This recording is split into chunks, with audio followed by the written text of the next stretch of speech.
Olá, seja bem-vindo, seja bem-vinda para mais um vídeo e hoje nós vamos estar trazendo aí a segunda aula sobre os elos da salvação e o vídeo de hoje vai ser sobre o segundo elo, que é arrependimento. Então já vai pegando aí o seu caderno, o seu lápis ou caneta, né? E vai anotando aí para que você venha ter aí um conhecimento mais aprofundado sobre a questão do arrependimento. No primeiro vídeo, como você sabe, nós falamos sobre a fé, como sendo aí o primeiro elo da salvação, e hoje nós vamos falar sobre o arrependimento. Antes de nós estarmos entrando aqui dentro da Bíblia, né, no que diz respeito aí ao arrependimento, nós vamos falar sobre esse termo nos originais da Bíblia, né? Nós temos aí o hebraico do Antigo Testamento e o grego do Novo Testamento. Então eu vou estar trazendo aqui uma descrição do termo arrependimento e você vai anotar aí no original hebraico, né, do Antigo Testamento. Há um verbo hebraico chamado de naham, que é arrependimento no Antigo Testamento. Naham é um verbo hebraico que aparece 40 vezes, né, no Antigo Testamento. No entanto, nós vamos estarmos trazendo aqui apenas 4 ocorrências desse termo no Antigo Testamento para denotar arrependimento.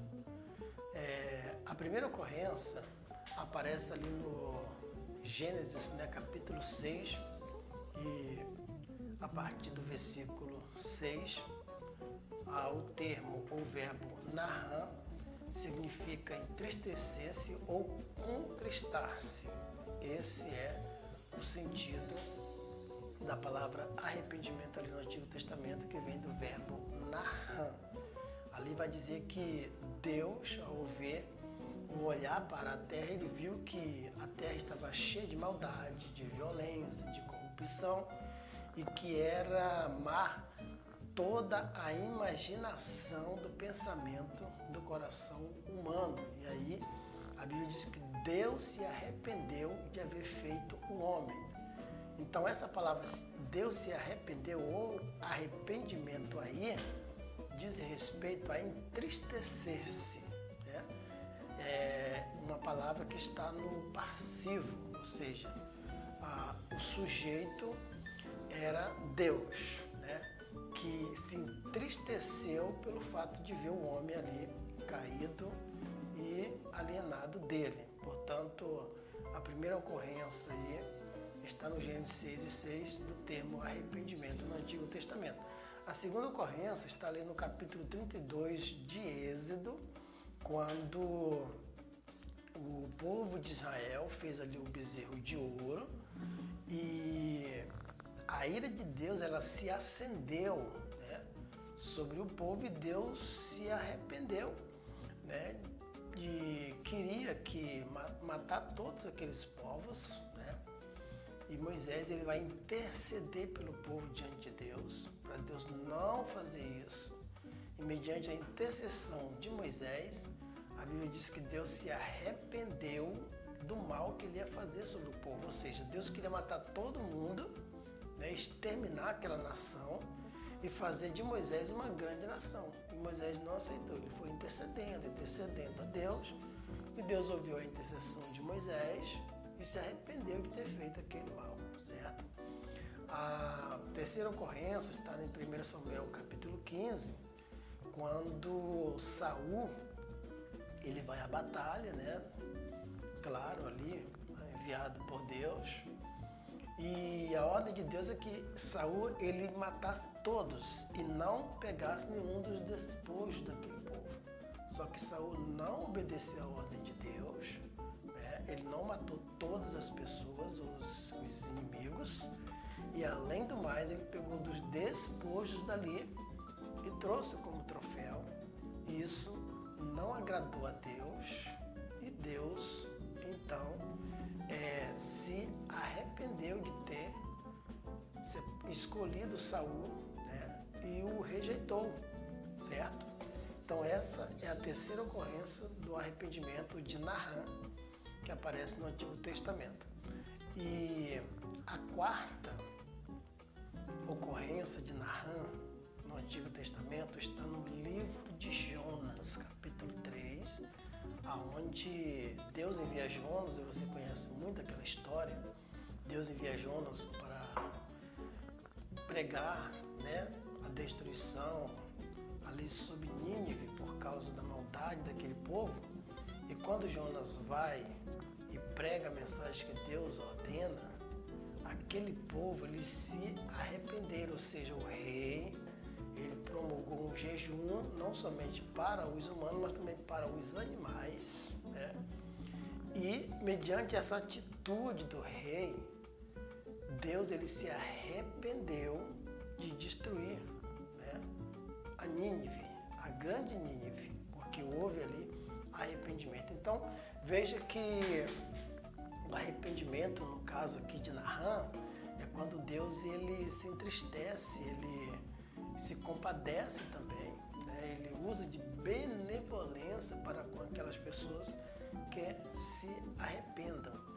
E uma segunda outra descrição da palavra arrependimento no hebraico é chover. Você pode escrever aí, chover, que significa mudança, né? Significa dar uma meia volta pelo caminho oposto. Esse é o segundo sentido de arrependimento no original hebraico. Já vindo para o Novo Testamento, que já é o grego, a palavra para arrependimento é uma palavra que é muito usada hoje, né? Metâneo, que significa mudança de pensamento. Metâneo, que significa mudança de pensamento. E outros usam ainda como metanoia, que significa mudança da mente, certo? Essa mudança da mente, que vem da palavra metanoia, não é regressão psicológica, não é meditação transcendental e nem lavagem cerebral. Se trata de uma mudança, né? Se trata de uma regeneração, de um trabalhar de Deus nas nossas vidas. Portanto, já ficou bem claro para você que o arrependimento, tanto no Antigo quanto no Novo Testamento, fala exatamente aí de mudanças. E para simplificar dentro da teologia, arrependimento nada mais é do que mudança de atitude que vem de dentro para fora. Vou repetir, mudança de atitude que vem de dentro para fora.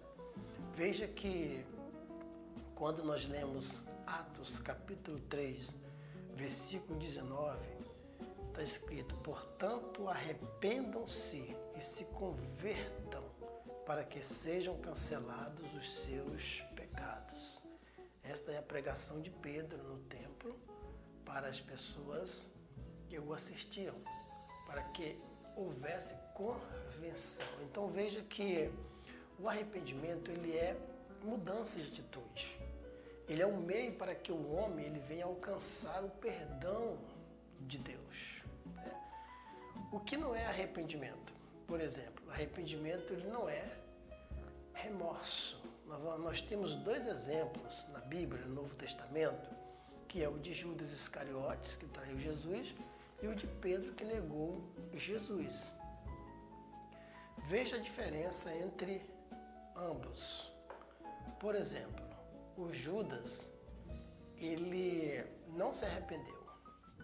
Mesmo ele indo lá aos principais dos sacerdotes, devolver as moedas, enfim, ele não se arrependeu.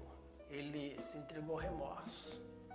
E o remorso, ele leva a pessoa ao desespero, ao suicídio. Portanto, ele tirou a sua própria vida.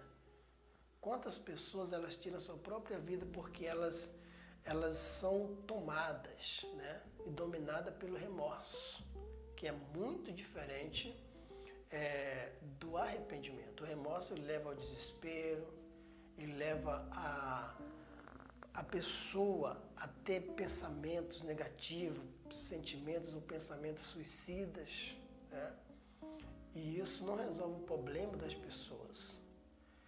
Agora, quando nós olhamos para o exemplo de Pedro, quando ele negou Jesus, o que aconteceu? Ele chorou amargamente, né? Porque é isso que acontece. O arrependimento ele traz uma contrição, uma tristeza, segundo Deus, que leva a pessoa a mudar de atitude, a pessoa querer o perdão. É isso. Ter uma segunda chance. Isso é arrependimento.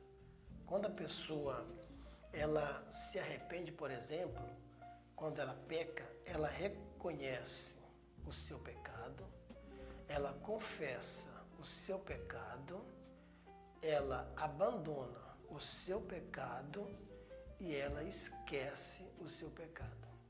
Isso tudo são produtos do arrependimento. Quando a pessoa convive com um sentimento de culpas, é porque ela ainda não se arrependeu o suficiente, ela ainda não creu. Como eu falei, os elos da salvação eles são interligados. Não existe arrependimento sem fé. Então você precisa crer para que você venha se arrepender. Então, quando você pega e se arrepende, você crê que o sangue de Jesus tem poder para te perdoar, para te purificar. E aí, seguindo esses passos, como eu já falei, vou repetir, né? A pessoa reconhece o pecado, a pessoa confessa o pecado, a pessoa abandona o pecado e a pessoa esquece o pecado. Ou seja, ela acredita que o sangue de Jesus tem poder para purificar os seus pecados e ela não vive mais no passado, com aquele sentimento de culpa, enfim, porque ela agora acredita que ela foi transformada numa nova criatura. E eu vou dar aqui um outro exemplo, esse é um exemplo bem clássico na Bíblia, que é no capítulo 15 de Lucas, né? É o capítulo 15 de Lucas, onde a Bíblia ela vai registrar o fato, né, do filho pródigo, que deixou toda a sua herança, ou seja, ele tomou posse de toda a herança do pai e partiu para uma terra longínqua, né, e gastou tudo que tinha. Lucas capítulo 15, a partir do versículo 11. Mas eu não vou ler o texto, porque você já conhece, inclusive, essa história, mas eu vou apenas relembrar aqui como que aconteceu o arrependimento na vida do filho pródigo. Quando ele estava lá, passando por dificuldade, fome, enfim, guardando porcos e desejando se alimentar das alfarrobas, né, que era jogada ali para os porcos, ele se arrependeu. E como que aconteceu o arrependimento? Primeiro, ele refletiu. O verdadeiro arrependimento, ele leva à reflexão. Escreve aí. Ele refletiu, ele falou assim, olha, quantos trabalhadores do meu pai têm pão com fartura e eu aqui morro de fome. Isso é reflexão. Ele parou para meditar e refletir sobre a sua situação, o que ele era antes e o que ele estava sendo agora, né? As consequências daquilo que ele fez de errado. E o segundo passo para o arrependimento é a mudança de atitude, ou seja, a tomada de atitude. Ele chega e fala assim, levantar-me-ei e irei ter com meu pai. Isso é arrependimento. É você voltar pelo caminho oposto, né? Então ele vai ali, pensa e toma uma atitude e volta para a casa do pai. E ele fala assim, quando eu chegar lá eu vou dizer, pai, eu pequei contra o céu, eu pequei contra ti. Isso é arrependimento. O arrependimento, ele traz confissão, certo? Primeiro, reflexão, que é o reconhecimento. Segundo, tomada de atitude. Terceiro, é a confissão. E aí, ele fala assim, eu já não sou digno de ser chamado de um dos teus filhos, mas eu quero que me trate apenas como um de teus, pelo menos, né? Como um de teus trabalhadores. Então veja que o arrependimento, ele leva a pessoa a se humilhar, a pessoa a se ficar em profunda contrição. E conforme ele fez, ele agiu e foi recebido pelo Pai. E isso acontece também com o pecador arrependido dos seus pecados, né? E sempre quando a pessoa ela se arrepende de verdade, ela sempre quer, ela está pronta, né, a resolver o seu problema, a sua causa, de uma forma assim toda especial. Por exemplo, quando Zaqueu ele se converteu e se arrependeu, ele falou assim, Senhor, se eu defraudei alguém, eu quero restituir 4 vezes mais, né? Isso é arrependimento, é mudança de atitude, é quando a pessoa ela passa por um processo de transformação. Como eu falei, arrependimento é uma mudança que vem de dentro para fora. É quando nós passamos por um processo de transformação interior. E isso acontece pelo Espírito de Deus. É Ele que vai nos convencer do pecado, do juízo e da justiça. Quando nós nos arrependemos, nós estamos dispostos, né, a abandonar tudo aquilo que impedia a nossa caminhada, a nossa trajetória, enfim, nós mudamos. Porque entra aí, mediante o arrependimento, a confissão do pecado, como eu já falei, a mudança de atitude, enfim, nós queremos agora seguir um novo caminho, né? Dar um novo rumo da nossa vida, se possível começar do zero novamente e seguir novos destinos que vai agradar ao nosso Deus. E se tratando de salvação, o arrependimento, ele vem para que nós possamos entender que nós éramos pecadores, necessitados da salvação de Deus, do perdão de Deus, da comunhão com Deus, que nós precisávamos de verdade ser um novo homem, uma nova criatura na presença do Senhor. E tudo isso é produzido na nossa vida, no nosso coração, pelo Espírito Santo de Deus. É Ele que vai nos dar essa condição de nos arrependermos dos nossos pecados, das nossas falhas, das nossas ignorâncias, do passado sem Deus, enfim. Exige toda essa mudança, essa transformação na nossa vida mediante o arrependimento. Portanto, esse é o segundo elo para que nós possamos dar seguimento aí ao processo presente da nossa salvação em Cristo Jesus. Qualquer dúvida, deixa aí o seu comentário e a gente estará respondendo aí.